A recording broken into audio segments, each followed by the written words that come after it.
Lots should be able to double hit the last one. Move around and kill the ads, guys. Oh, that's a... Should be fine. Oh, okay. What? New ad, guys, follow it. Oh, that's it! Oh. It was fucking going on an ankle, dude. That was hard. Oh, bend it Bebo, up. you threw it off. Ladies and gentlemen, welcome back to Ny'Alotha 8.3, new raid, Mythic mode.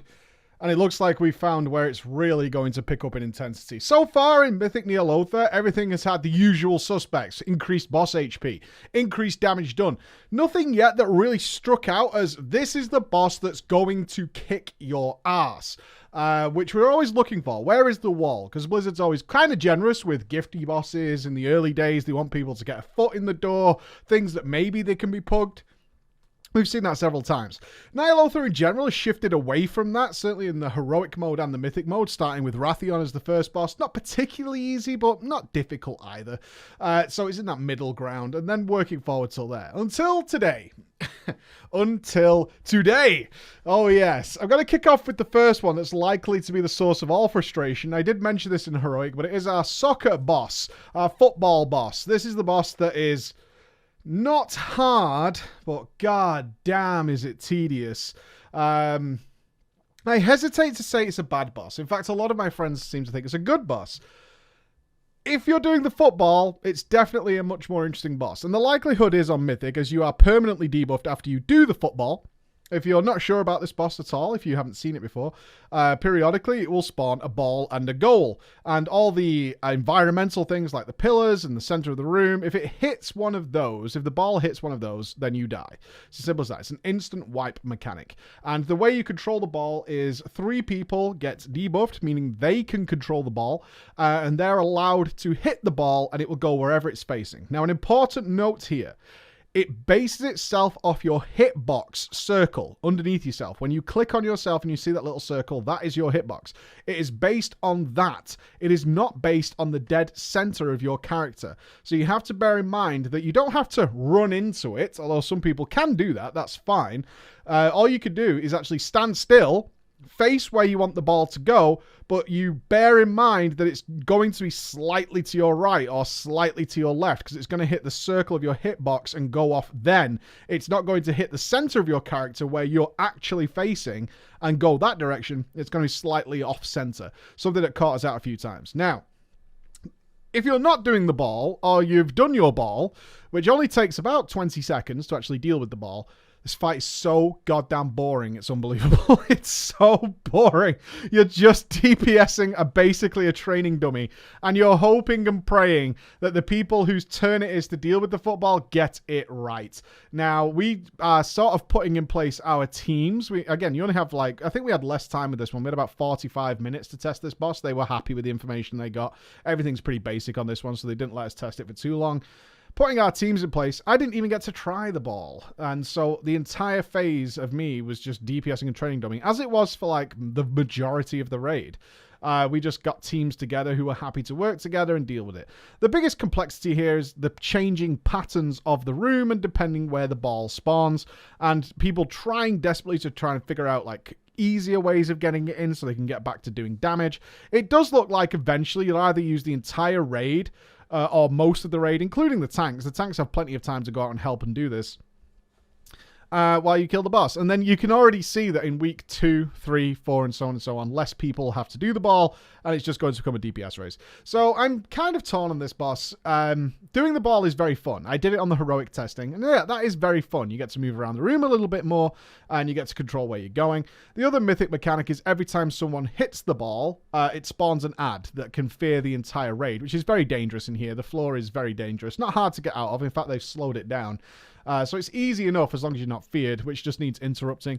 So essentially the entire raid that isn't doing the ball just follows the boss around and kills the ads that are next to the boss, and then you move to the next point and you rinse and repeat. And the boss kind of just cycles round like that. So, it's going to be a boss you're going to wipe on a ton of times. We were already dreading that farm. Your first kill where everyone's taking it super serious, you're likely to probably get this boss done relatively quickly, assuming you can actually meet the DPS check, which is, of course, killing the boss before you run out of people who can deal with the ball. However, on farm, when people get a little sloppier, they're pushing, more ranks or whatever. You know what people are like. then this is likely to be the Maiden of Virtue style boss, if you remember that from Tomb of Sargeras, where you wipe to it and your raid leader is stressing like DPS is irrelevant at this point, guys. Please just do the ball correctly, and people are going to screw it up, or there's going to be a slight mistake. Especially when it gets down to like 10% and it's the last ball, you're just like, please, can you kill it? Please do not screw the ball up, and someone's going to be like, especially what I mentioned earlier, crap, I forgot about the hitbox thing, and I was stood facing where I wanted it to go, but I'm in slightly the wrong position, and it screwed me up. That's the thing. All right, let's move on to the big daddy here. Let's move on to the serious boss. Let's move on to the one that is, in theory, very, very easy. In practice, not so much. Ra-Den Mythic. This is one of the later bosses in the dungeon, and he is set to potentially be a fucking beast, an absolute animal. Now, again, in theory, this boss is very simple, so I'm going to explain it to you, and I've no doubt many of you will hear it and go, that's not that hard. Yeah, it seems like it's not that hard, and in fact, the likelihood is we might. This is one for the strategists. This is a fight for the guys who love their weak auras and love thinking about the absolute best way of positioning, all those kind of things that might trivialize part of this fight, but it's still going to take some interest to get it done. So on Mythic, this is also one of those fights that I do like to bring up every now and again. It's one of those fights that make the heroic version look like it was made for kids. It's one of those. It's like the heroic version and the Mythic version don't even make sense in the same room. They look kind of similar, but in actual practice, they're completely different encounters. So what we have here is the 3 adds that spawn. So if you didn't see the heroic version, you get 2. You kill one of them, and the boss gains the ability of the orb that didn't get killed. So that's it. You kill 2 orbs will spawn, you kill one of the orbs, and he will gain the power of the other orb. And that's pretty much it. And you deal with that mechanic, and it's not too difficult at all. You're either going to spread out, you're either going to soak some things, or that's about it. On Mythic, there's 3. You can only kill 1, which means the boss will have 2 of the abilities simultaneously. And the big thing that really chews this fight up is if you take part in any of the mechanics during that orb phase, then you cannot take part in any other mechanic during that phase, or you're instantly dead. Now, what this means is the addition of the 3rd add, which is called the Nightmare. The Nightmare does a few things. 1, it detonates the entire room. Once the boss gets it, you'll have this circle around you about 5 yards, and then it detonates and AoEs the whole room. And let's say you've got Vita at the same time. So if you remember Vita, if you saw Ra-Den in Mists of Pandaria, or you saw Ra-Den's preview video that I already did, Vita is somebody getting a debuff, and then that debuff will shoot to somebody who's furthest away. And that person cannot get the debuff again. So what you have to do is cycle people at range to keep swapping this debuff around. On its own, on Heroic, very simple. Once we add in either the either the other Void add or the Nightmare add, things get even more complicated. So with the Nightmare add, we also add into this the giant AoE circle, which will kill anybody near it and give them the debuff saying they can't deal with it. So you have to make sure you're out of that circle. It also jumps to the closest person to that other person who has the Nightmare debuff.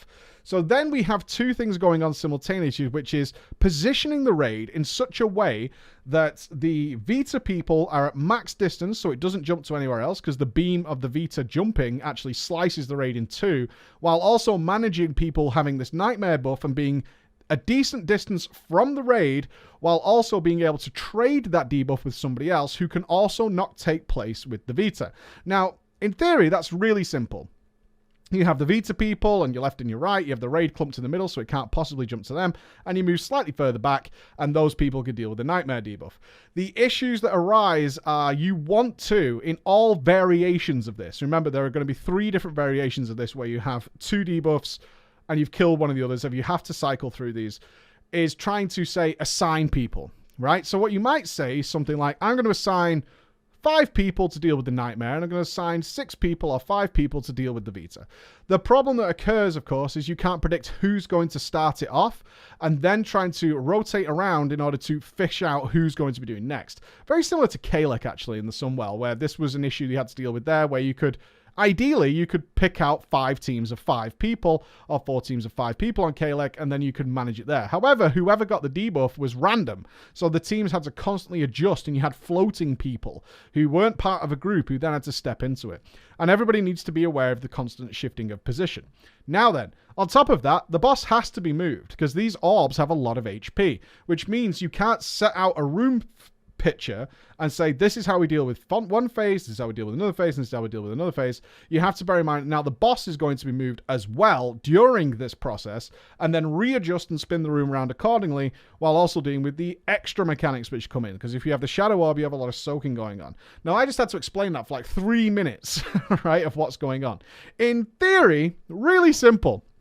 This is a fight I can see a squad of very, very good players taking down in a decent way.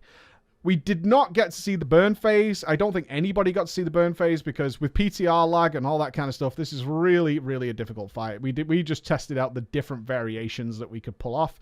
But ultimately, it's a tough fight.